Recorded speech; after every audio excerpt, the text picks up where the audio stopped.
Welcome to another edition of Let's Talk Criterion, and this time round we take a look at Mishima, A Life in 4 Chapters, directed by Paul Schrader, coming to the collection on 4K UHD.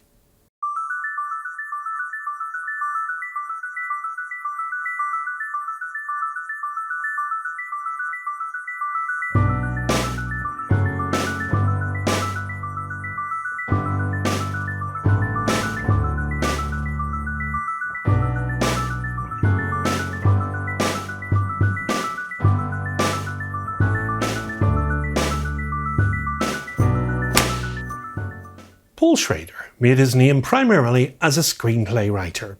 He penned scripts for some of Hollywood's most famous films, including Taxi Driver, Raging Bull, The Last Temptation of Christ, collaborating with Martin Scorsese. Now, he's worked extensively as a director himself with 23 films, including Blue Collar, Hardcore, American Gigolo, and more recently, First Reformed, The Card Counter, and Master Gardener. In 1985, he wrote and directed Mishima, A Life in 4 Chapters. Now, this is a biographical drama film from a screenplay he co-wrote with his brother Leonard and Leonard's wife, Chiko Schrader. It's based on the life and work of Japanese writer Yukio Mishima, played in the film by Ken Ogata, and it interweaves episodes from this life with dramatizations of segments taken from these books: The Temple of the Golden Pavilion, Kyoko's House, and Runaway Horses. Executive production was by George Lucas and Francis Ford Coppola. Now, this is more than a mere account of an artist's life. Paul Schrader's Mishima, A Life in 4 Chapters attempts to visualize the aesthetic and spiritual arc of its subject, the post-war Japanese author Yukio Mishima, played of course by Ken Ogata. The film opens on the day of the artist's failed coup d'etat and subsequent suicide, and then it traces his life to that point via flashbacks. Now, Schrader juxtaposes the sight of the author in military regalia with younger images of a frail, sickly child, gradually charting how the young Mishima turned to both writing and exercise to overcome his sense of weakness. The flashbacks move in a linear fashion, tracing the artist's radical evolution from stuttering, an isolated young man, to physically fit reactionary, whose objections to American post-war occupation and cultural influence inspired a devout cult of militaristic men. Now, complicating this relatively straightforward narrative are Schrader's elaborately theatrical stagings of some of Mishima's novels. Befitting Mishima's own style, Schrader's realizations of the author's work are a mix of traditional and modernist formal sensibilities. Shot against a vast but minimal backdrop on a soundstage, these segments represent the naturalistic colours of the 1970 set scenes and black and white flashbacks with florid colours and angular, surreal production design. Now, the adaptation of The Temple of the Golden Pavilion sees the set's walls painted in glowing orange interspersed with paintings of verdant mountains and plants, and they're overlooking a small walkway of floorboards over a sketch of a pond. Now, this segment's evocation of Japanese traditional art contrasts sharply with the modish look that Schrader takes on Kyoko's House, which crackles with splashes of electric pink that illuminate interior sets that connote the seedy influence of Western culture. Now, by folding these vignettes into the larger narrative of Mishima's life, this film illustrates just how much his art reflected his changing attitudes and those beliefs. Now, The Temple of the Golden Pavilion presents its young, repressed protagonist, Mitsugushi Yasuki Bando, as frail and skittish. Now, the miniature of the Buddhist temple that torments Mitsugushi is scarcely taller than he is, but it seems to loom over him with ominous intent. The cultural history represented by the temple terrifies the immature, repressed Mitsugushi, but that fear of Japan's history has morphed into fascistic protectiveness of it in Schrader's adaptation of Mishima's later novel, Runaway Horses. The warm colours of the Golden Pavilion section are replaced here by stark reds, whites and blacks, befitting Mishima's reactionary militarism, and the image of a temple recurs again in the background as the cult leader, played by Toshiyuki Nagashima, addresses his own Mishima-esque private army on a beach. This time, though, the temple looks tiny, scarcely visible in fact, as it sits squarely behind the revolutionary who faces away from the building to speak to his men. Organising a coup to nominally preserve Japan's old culture, the leader subconsciously backgrounds an icon of that culture to place himself in the front and centre. Now, adaptation and fiction blur into one under the watchful experimental eye of Paul Schrader. Using the chapter-like structure to his advantage, this direction takes us through 3 novels of Yukio Mishima and his death too. We are given the entirety of his work with a fictional, glorified spin. It's beautiful. Mishima, A Life in 4 Chapters, is also compelling. It's a glorious piece of visually inspired material that takes leniency with books its audience have likely not read. I certainly haven't. Well read or not, there's still a good chance of thoroughly enjoying this collaboration that takes place between Schrader and Japanese literature. Now, he adapts it with intense visual brilliance. It certainly suits a 4K UHD. It feels close to his most inspired film of all, with broad shots, a grandiose scale, and a genuine sense of commitment coming from behind the camera. It's necessary for the story that Schrader wishes to depict. And here, he's bringing life to an artist by adapting his works. Considering how much there is to display, this is a testament to Schrader's abilities that he can cram all of this fine detail in without sacrificing any of the highbrow, effective artistry Schrader can provide. It's leagues away from his slender, grueling display, for instance, in his film Blue Collar. But there, he was working with reality.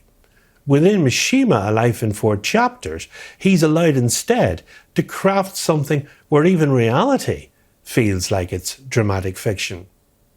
Now, from this, we can experience the craft on display. Paul Schrader works timelessly to bring some level of exuberant reality to even the most dreamlight of sequences. There is, for instance, an ensemble feeling to these moments. They are beyond the reaches of the real world, and within them, they live in a dreamlike state. And this is how Mishima is seemingly remembered.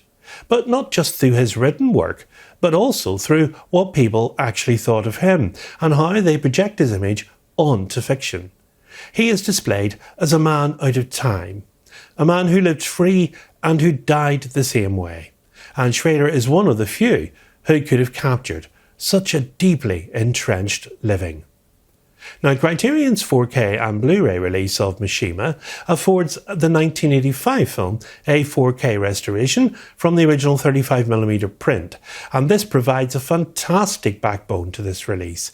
It's framed in the movie's original theatrical release, that's 185:1 widescreen aspect ratio. And a very visually distinctive production too. This film looks really quite striking now, courtesy of the hard work that Criterion have done to clean it up and retime it, with Schrader on hand to make sure it fits his original intended style. Now, detail is excellent here. It's easily at its best during the monochromatic sequences in the film, but even very impressive in the various alternatively styled colour scenes also. The close-ups reveal strong facial textures throughout and strong clothing definition as well, while the perfectly framed environments pop to life in the 4K format. The colour scheme also benefits from some excellent black levels. Again, contrast is at its most impressive during the monochrome sequences, and rather vibrant tones which ignite the oftentimes surreal scenes in a way that may never have been as vivid as here. Overall, it's a great looking video presentation that belies the film's age and its budget. Now, Criterion afford this release a number of different audio options as well, all in the movie's original Japanese. It has a DTS Master Audio 2.0 core as a backbone to 3 of the options, which basically centre on the narration, and a 4th option gets a basic Dolby Digital 2.0 track. Now, the film was originally released with a Blade Runner-like voiceover, and that was provided by Schrader, which was added to the US audience screenings to help them better understand the film. In some territories, there was also a release with an alternative test voiceover, and which is the one provided in basic Dolby Digital 2.0. However, that's the one least likely to be selected.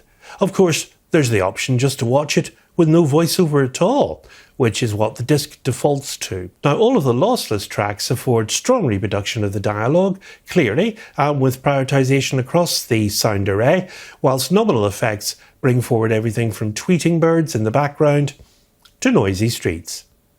And of course, I can't forget to mention the wonderful Philip Glass score that stands out right from the outset, bringing forward a powerful percussive orchestral offering which sweeps you into the film even when little to nothing is actually happening on the screen. It's a deeply resonant, emotive accompaniment, which is a high point in the whole production. Now, the film comes with the original shiny digipack presentation, which was used in the original Blu-ray release in the US and the UK, and it contains 2 discs, one 4K UHD and a Blu-ray with the film and these supplemental features. 2 alternate English narrations, including one by the actor Schrader, audio commentary featuring Schrader and producer Alan Poe. Programme on the making of the film featuring Bailey, producers Tom Luddy and Mata Yamamoto, composer Philip Glass and production designer Eiko Ishioka. Programme on Yukio Mishima featuring his biographer John Nathan and his friend Donald Ritchie. Audio interview with co-screenwriter Chico Schrader. Interview excerpt from 1966 featuring Mishima talking about writing.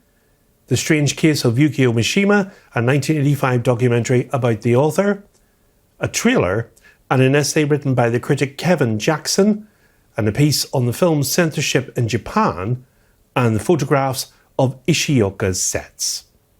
And the cover art is the same as the previous release, and that was designed by Neil Kellerhouse.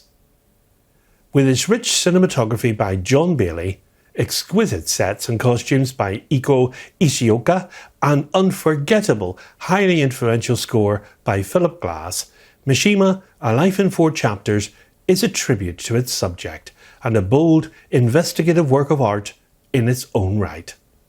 The film comes with a running time of 121 minutes and in black and white and colour, and in an aspect ratio of 185:1, and it has an existing spine of 4:3:2 and releases on Tuesday the 3rd of June. Next time on Let's Talk Criterion, we'll be taking a trip along the yellow brick road in the musical The Wiz, starring Diana Ross and Michael Jackson. It's coming to the collection on 4K UHD. So until then, from me, it's goodbye, and above all, good Criterion viewing.